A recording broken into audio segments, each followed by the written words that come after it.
Ciphers of Time, Awakening the Legacy. Chapter 3, The Problem.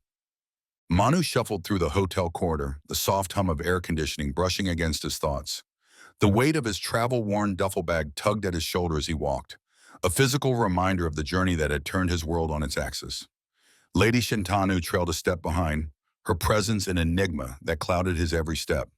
He fumbled with the key card, sliding it into the slot until the door clicked open.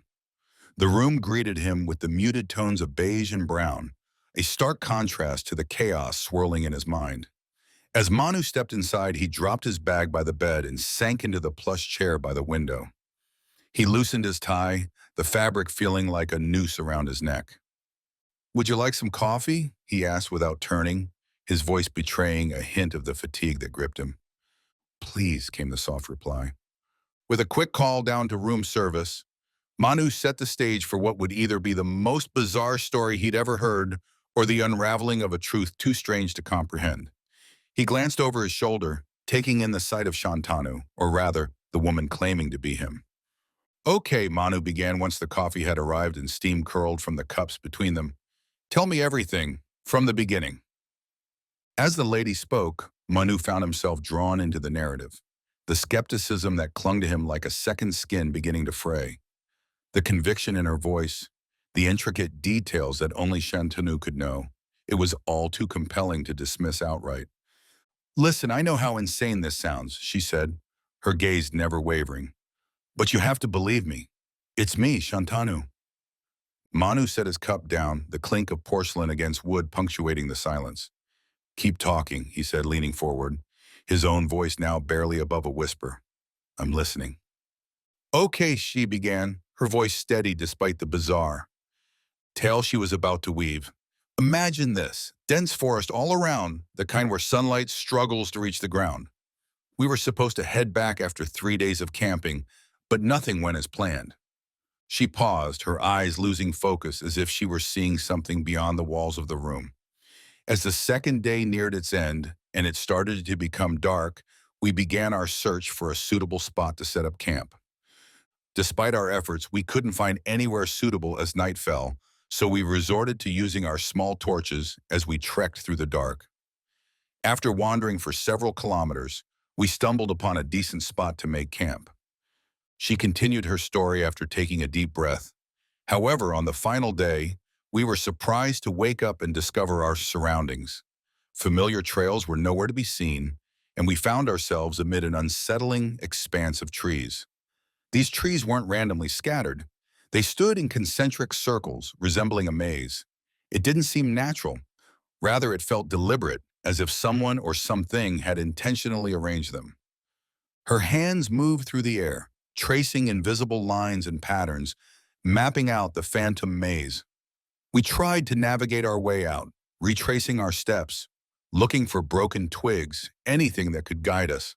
But every path twisted back on itself, leading us deeper into confusion."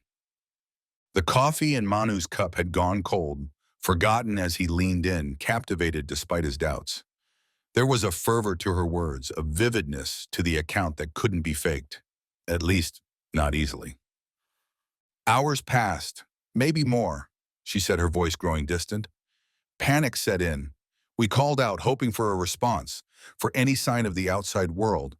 But there was only silence and the oppressive presence of those trees. Then," she added, her voice dropping to a near whisper, "suddenly we stumbled upon an exit. It felt like emerging from a dream, or maybe falling into one. We were exhausted, relieved, and utterly bewildered at our luck." Manu regarded her, the weight of her words settling in the space between them. The impossibility of it all clashed with the sincerity he saw etched in her expression, the desperation in her eyes. However, a small part of Manu's mind remains doubtful and is considering the possibility that she may be brewing an intriguing tale. "Home never felt so distant, yet so desperately needed," she finished, her gaze locking onto his. "That night after we escaped the labyrinth of trees, I remember collapsing onto my bed, utterly drained," she began, pausing to look at Manu with Shantanu's earnest eyes. "The relief was so profound I thought I'd sleep for days. Instead," she swallowed hard, her fingers twitching at her sides.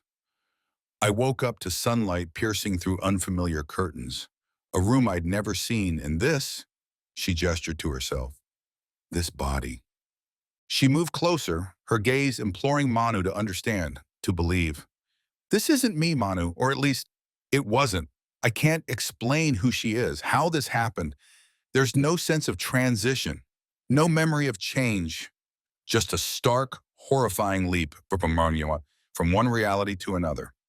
Silence stretched between them, punctuated only by the distant hum of the city outside.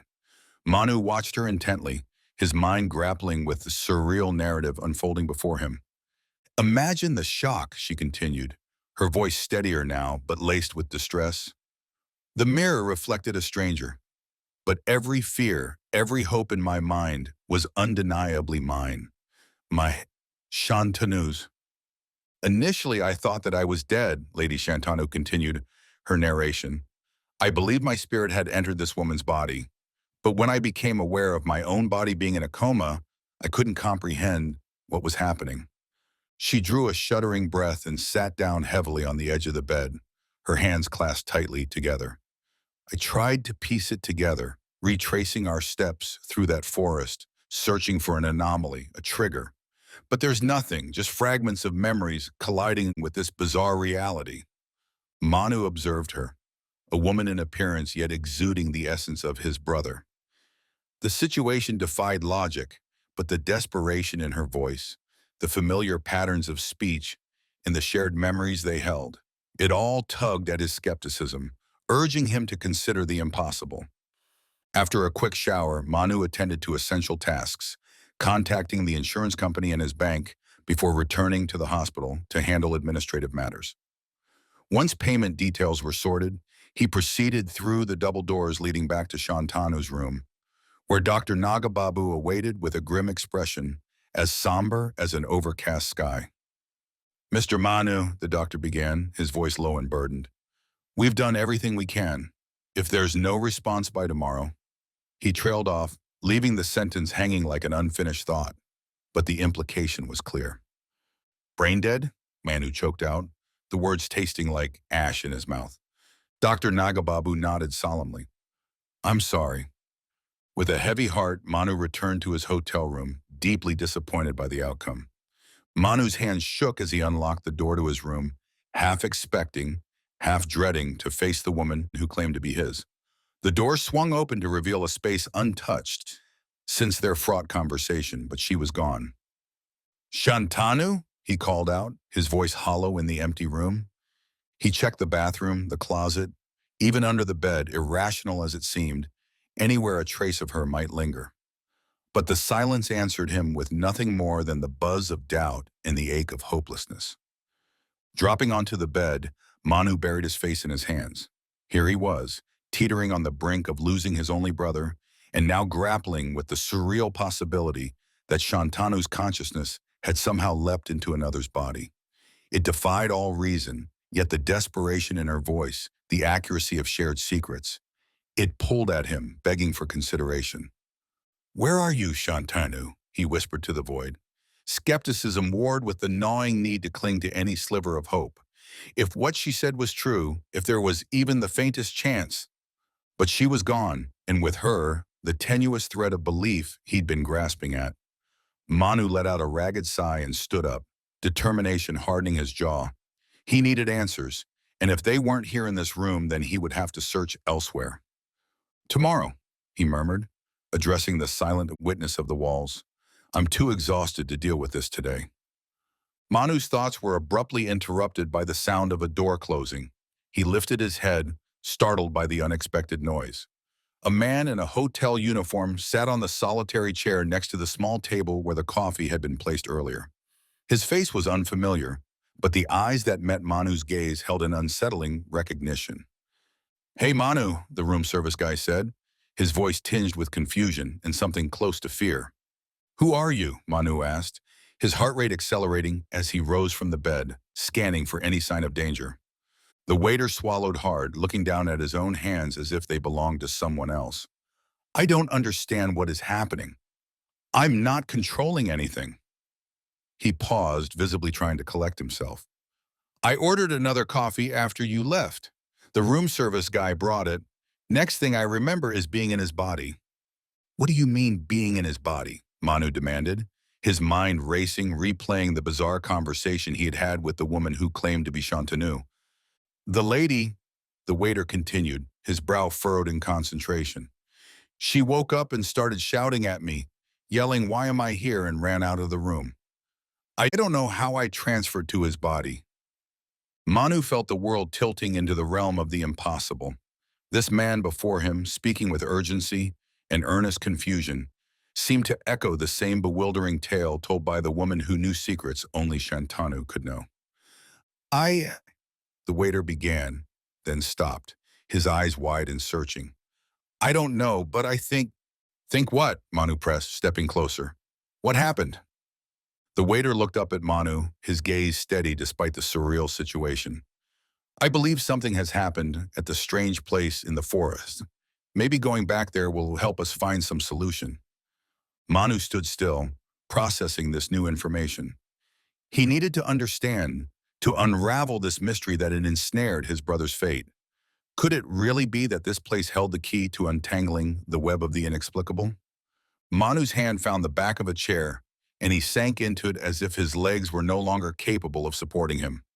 The room was a blur of beige walls and nondescript hotel art, but all he could focus on was the waiter. No, not just a waiter. This man who claimed an impossible truth. Forest? Manu echoed, voice hoarse, as he tried to clamp down on the chaos erupting in his mind. You mean where Shantanu? Exactly, the waiter cut in, pulling a chair opposite Manu and leaning forward. His mannerisms were all wrong for a stranger. They bore an uncanny resemblance to Shantanu's earnestness when he had something important to say. It's the only link that makes sense. Manu rubbed his temples, the onset of a headache pulsing behind his eyes. He wanted to dismiss this all as a hallucination, a grief-stricken delirium. But the evidence was stacking up in a way that defied rational explanation. Okay, Manu started, drawing in a deep breath to steady himself. Say I entertain this idea. We go back there. Then what? The waiter's expression morphed into one of determination, so familiar yet housed in a face Manu didn't recognize. We look for clues, anything unusual. Maybe it's a place where things like this can happen. Things like this, Manu repeated, letting out a dry chuckle devoid of humor. He stood abruptly, the chair scraping against the floor. Body swapping, soul jumping. But even as he said it, a part of him, the part that had spent countless hours with Shantanu, searching for adventures and unraveling mysteries in their youth, yearned for it to be true. That curiosity, that hunger for answers, had never truly left him. It had just been buried under years of adult responsibilities and the practicalities of life. Maybe going back there will help us find some solution. The waiter's voice was soft but insistent, threading through the fog of disbelief that clouded Manu's thoughts. Manu met the waiter's eyes, searching for any hint of deception, any trace of the absurdity that would allow him to reject the entire situation. But he found none. Only the same imploring gaze that Shantanu had given him whenever they stood on the cusp of discovery. Manu always been the one to believe in rational explanations, in the tangible and the proven. Yet here he was, considering a trek back into a forest that may hold answers to a phenomenon as intangible as it was incomprehensible. None of them were affected, he muttered to himself. His mind darted back to the others who had accompanied Shantanu on that fateful camping trip. They had returned unscathed, their lives untouched by the bizarre occurrences now claiming his brother's existence. How could it be that only Shantanu had fallen victim to this condition? A part of him screamed that it was absurd, that body swapping belonged in the realm of poorly scripted films, not in the cruel reality where his brother lay trapped in a motionless shell.